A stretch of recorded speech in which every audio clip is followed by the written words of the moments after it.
us that that world of life is profoundly affected by social developments, that it is society and the way in which people establish social relations and the attitudes they develop toward the natural world as a result of these social relations that will profoundly determine the future of the biosphere, the ecosphere, call it whatever you like.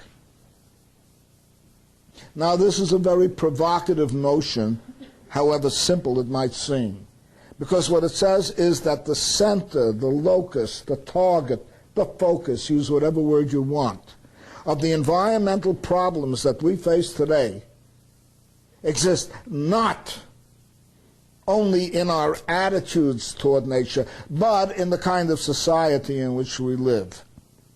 Our attitudes toward nature, and I want to use the word nature very provisionally.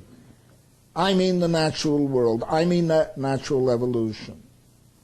That phenomenon that we call natural evolution, of which we are products, and that evolution can be traced, our evolution in the natural world can be clearly traced today with an enormous amount of supportive paleontological material, or physical anthropology and the like, that our evolution out of the natural world, and we are still part of the natural world, even as we evolved out of the natural world to form a social evolution, has profoundly affected the natural world. And unless, however importantly we talk about the need to change our attitudes toward the natural world, however importantly we think it is, we seek to evolve a greater sensibility, a richer sensibility toward the world of life around us,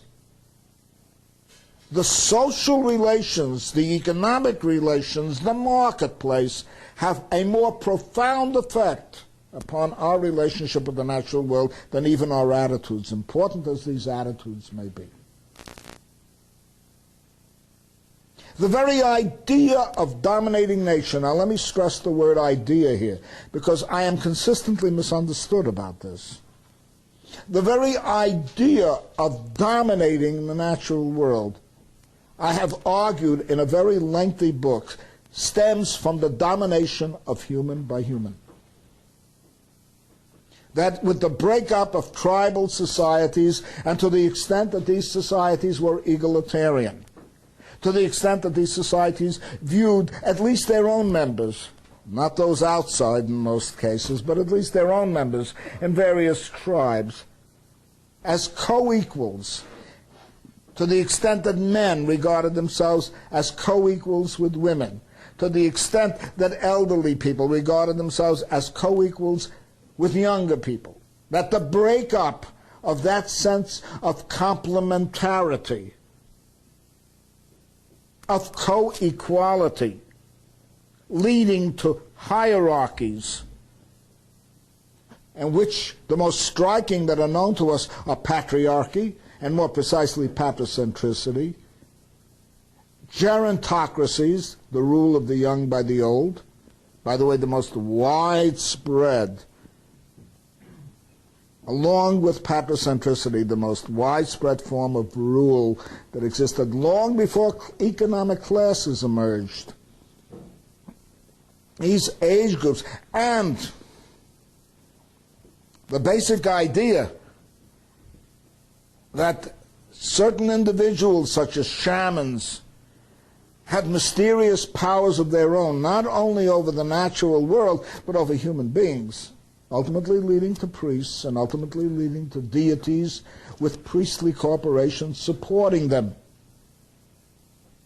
conditioned our attitude toward the natural world. Nobody would have thought that you could dominate the natural world without first bringing domination into society. The very idea of domination wouldn't have appeared.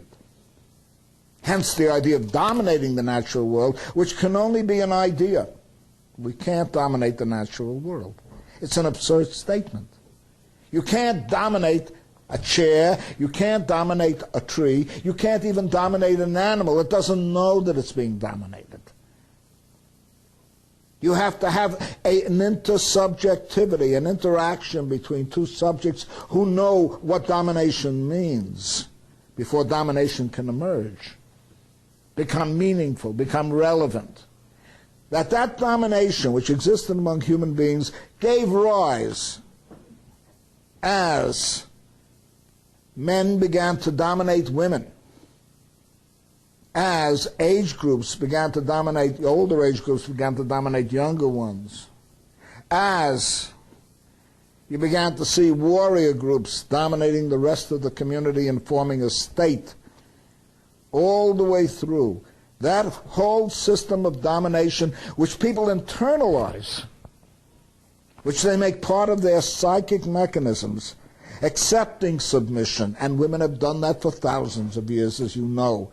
And many subject people have done that for thousands of years. Internalizing it, extended out into the natural world, leads to the idea that the natural world can be and should be dominated.